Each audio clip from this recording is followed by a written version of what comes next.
नमस्कार मित्रों चलिए आज आपको एक ऐसे मिथक से मिलाता हूँ जो मिथक हमारी भारतीय संस्कृति का तो एक नायक नहीं है, लेकिन ग्रीक माइथोलॉजी में उसका जिक्र आता है और वो है प्रमथ्यू। प्रोमेथियस भी बोलते हैं, अलग अलग उच्चारणों से अपने अपने देश अपनी अपनी भाषा के मुताबिक उसके उच्चारण बदल जाते हैं। प्रोमेथियस के बारे में सबसे पहले प्रोमेथियस अनबाउंड के नाम से अंग्रेज़ी की प्रख्यात कवि शैली ने एक कविता लिखी थी, लंबी कविता थी। कविता को दोहराने से पहले या उस दिशा में जो हमारे हिंदी के महाकवि धर्मवीर भारती ने जो कुछ लिखा उस पर जिक्र करने से पहले मैं आपको थोड़ा सा प्रमथ्यू के बारे में बता दूं। प्रमथ्यू पर आरोप यह था कि उसने जिन दिनों में पूरी सृष्टि में अंधकार छाया हुआ था, उसने जुपिटर के घर से, आप कह सकते हैं ईश्वर के घर से कह सकते हैं आप, उसने वहाँ से रोशनी चुराई थी और रोशनी चुरा कर उसने सारी सृष्टि में बांट दी और सृष्टि से अंधेरे को दूर भगाने का एक प्रयास जो है, एक पहलकदमी उसके हिस्से में जाती है कि उसने की थी। और बाद में प्रमथ्यू एक नायक भी बन गया। अब लेकिन उसकी जो परिणति थी वो कितनी दर्दनाक थी, आप इस बात का अंदाज़ा लगाइए कि उसको दंडित करने के लिए कि उसने आग जहाँ से चुराई थी, रोशनी जहाँ से चुराई थी, वो तो देवता का घर था, वो तो ईश्वर का घर था, तो उसने चोरी तो की और इसके लिए चोरी के अपराध में उसे एक स्थान पर, एक सार्वजनिक स्थल पर उसको टांग दिया गया और एक गिद्ध को आदेश दिया गया कि वो बार बार उसके दिल को नोच कर, इसे हृदय पिंड भी कहते हैं, तो हृदय पिंड को नोच कर वो खाए।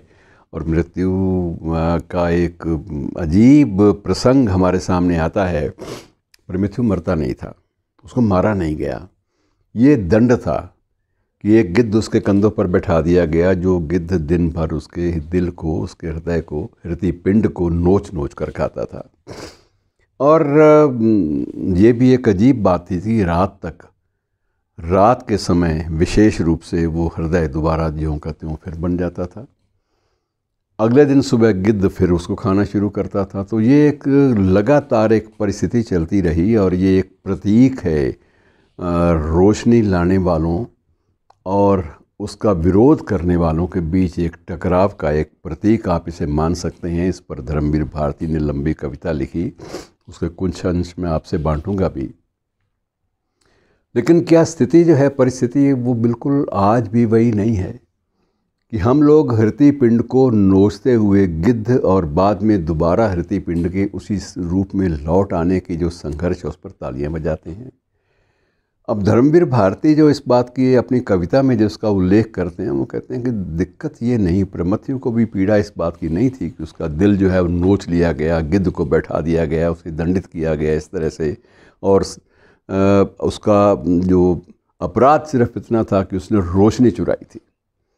रोशनी चुराने, रोशनी लाने और जागृति लाने के अपराध में जो कुछ उसे झेलना पड़ा, वो हमारे इतिहास के बहुत सारे नायकों ने झेला है। सुकरात आपके सामने है, यहाँ तक कि मीरा को ले लीजिए, वो भी आपके सामने है। उसका एक आराध्य जिसको वो समर्पित है, उसके समर्पण को सामंती प्रथा ने अपने लिए एक बहुत बड़ा ख़तरनाक एक अपराध माना और उसको दंडित किया गया। सुकरात को अपने किए की, अपने दर्शन की, अपनी दार्शनिकता की, अपनी सोच की सच्चाई मिली, उसे भी जहर दिया गया।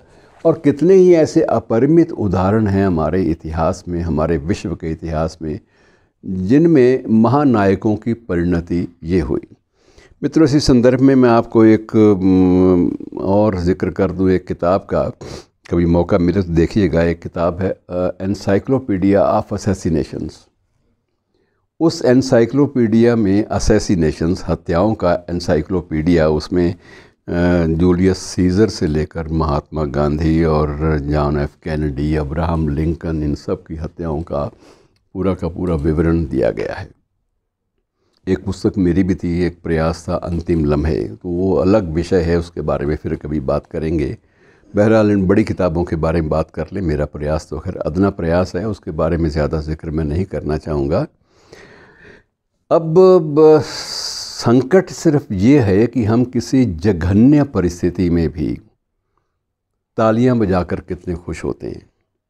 ये प्रमथ्यु के साथ हुआ था। जब उसको गिद्ध नोचता तो लोगों के लिए, आम आदमी के लिए, ना तो रोशनी की बात, ना उसके नायकत्व की बात, और ना ही रोशनी की चोरी के अपराध में दंड भुगतने की जो व्यथा थी, ना उसकी बात, उसकी उपलब्धि की जिक्र नहीं, उसकी जो उसने जो कुछ अर्जित किया था उसका कोई जिक्र नहीं। जिक्र सिर्फ इस बात का कि एक तमाशा देखो, गिद्ध दिन में दिल को नोचता है और रात को वो दिल दोबारा वैसे का वैसा हो जाता है।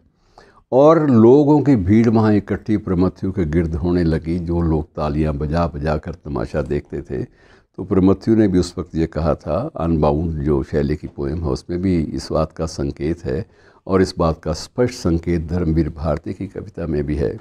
प्रमथ्यु गाथा के नाम से यह कविता है। इसी बात का उल्लेख है कि दर्द गिद्ध के नोचने से नहीं होता। वो एक अलग किस्म का दर्द है, वो एक यातना है जो एक नेक काम के बदले में सहनी होती है। तकलीफ़ उस बात की होती है जब लोग, आम लोग, चीज़ों का महत्व ना समझते हुए तालियां बजाकर उसको तमाशा बना देते हैं। और ये तमाशे का सिलसिला हमारे यहाँ भी मित्रों चलता है। उच्च स्तर पर भी चलता है, नीचे भी चलता है। हम लोग कितनी बहस किए जा रहे हैं आज भी कि सावरकर महान थे या नहीं थे। हम लोग इस बात पर भी बहस किए जा रहे हैं कि महात्मा गांधी से कौन कौन सी भूलें हुई थी।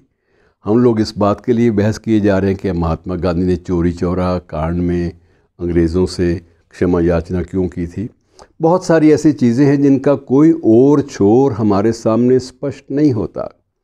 लेकिन स्थिति यही है कि जहाँ कहीं कुछ महानायकों ने अपने जीवन की आहुति दी, साहित्यकारों ने तो उनको नायक घोषित किया और उनकी प्रशंसा के गीत भी लिखे, सब कुछ किया अपनी ओर से। सृजन करने वालों ने तो बहुत कुछ कह डाला, लेकिन तमाशाई लोगों ने, जिन्हें मैं राजनीतिज्ञ नहीं कहूँगा लेकिन राजनीति के कुछ पैरोकार कहूँगा, राजनीतिज्ञ तो अपने वक्त में बहुत बड़े बड़े भी हुए हैं जिनकी सोच जो थी वो आम आदमी के प्रति समर्पित रही है। बहरहाल इन बातों पर अगर हम जिक्र ना भी करें तो इससे बड़ी स्पष्ट स्थिति है कि ये तमाशा जो है ना, ये एक गलत परंपरा है और इसको किसी भी ढंग से रोका जाना चाहिए। और प्रमथ्यु गाथा जो भारती की कविता है, बहुत लंबी कविता है। इसके कुछ एक अंश मैं आपके बांटना चाहूँगा, ज़्यादा तो मैं लंबा नहीं कहूँगा, लेकिन उसी की परिणति और उसके जो आप कह सकते हैं निष्कर्ष के रूप में बाद में एक अलग कविता भी आई थी भारती की कि हम सब के माथे पर दाग, हम सब के माथे पर दाग, हम सब की आत्मा में झूठ, हम सब की आत्मा में झूठ, और हम सब सैनिक अपराजेय, हम सब के हाथों में टूटी तलवारों की मूठ, हम सब सैनिक अपराजेय। तो ये अलग अलग किस्म से व्यक्त किया गया है इसी पीड़ा को। जब नायक को पीड़ा सहनी पड़ती, उसी नायक की पीड़ा को, जो दंडित होने की पीड़ा से तो इतना ज़्यादा आहत नहीं होता, तमाशा बनने की पीड़ा से आहत ज़रूर होता है। और सियासत में इसी बात का एक उर्दू एक शेर था, मुझे शायर का नाम भूल गया है, आप देख लीजिएगा, आजकल नेट में सब कुछ मिल जाता है, कि हमारे यहाँ की सियासत का हाल मत पूछो, कि हमारे यहाँ की सियासत का हाल मत पूछो, घिरी हुई है तवायफ तमाशबीनों में। तो ये एक प्रकार से ये भी एक उक्ति ये भी एक आती है कि राजनीति वह एक वेश्या है जिसके गले में ईर्ष्या का जहर भरा होता है। तो ये सारी की सारी जो निष्कर्ष हैं, जो उक्तियां हैं, ये जो शेर व शायरी के दिए गए सृजनशील लोगों के दिए गए निष्कर्ष हैं, हमें इनके मद्देनज़र, इनकी रोशनी में कुछ तो सोचना होगा, कुछ तो अपने चिंतन को उद्वेलित करना होगा, कुछ तो हमें अपने मन में एक लावा सा जो उबल रहा है उसको कहीं ना कहीं तो अभिव्यक्त करना होगा। और अभिव्यक्ति का साधन मित्रों फिर वही कलम या आजकल माउस और कंप्यूटर या कूची, किसी माध्यम से आप करिए, लेकिन ये पीड़ा है, इस पर बहुत कुछ रचा जा सकता है, बहुत कुछ रचा गया है और अभी भी संभावनाएं बाकी हैं। संभावनाएं इसलिए बाकी हैं कि आज भी स्थितियां बदली नहीं हैं, प्रमथ्यु आज भी दंडित होता है। कविता के कुछ अंश आप सुन लीजिए, उसी से समापन कि मुझको मालूम नहीं था कुछ भी, डूबा था सब कुछ अंधियारे में। ये धर्मवीर भारती की जो प्रमथ्यु गाथा कविता है उसके कुछ अंश हैं। मुझको मालूम नहीं था कुछ भी, डूबा था सब कुछ अंधियारे में, अंधियारे में मैं भी डूबा था। अग्नि किसे कहते हैं इसका कोई आभास नहीं था मुझे। गिद्ध वह बैठा है मेरे कंधों पर, गिद्ध बैठा है मेरे कंधों पर, ऊपर उड़ते उड़ते पहली बार हमने देखी थी झलक अग्नि की। और जुपिटर के महलों की गुप्त राह उसने बताई थी मुझे, और अब मेरे कंधों पर बैठकर वो मेरे ही हृदय पिंड को नोच रहा है। तो ये बहुत सारी चीज़ें हैं, बहुत लंबी कविता है। अब इसमें आत्मविश्लेषण की ज़रूरत है। इसमें इसी कविता के अंत में वो कहते हैं, कटु मैं नहीं हूँ, घृणा किससे करूँगा मैं।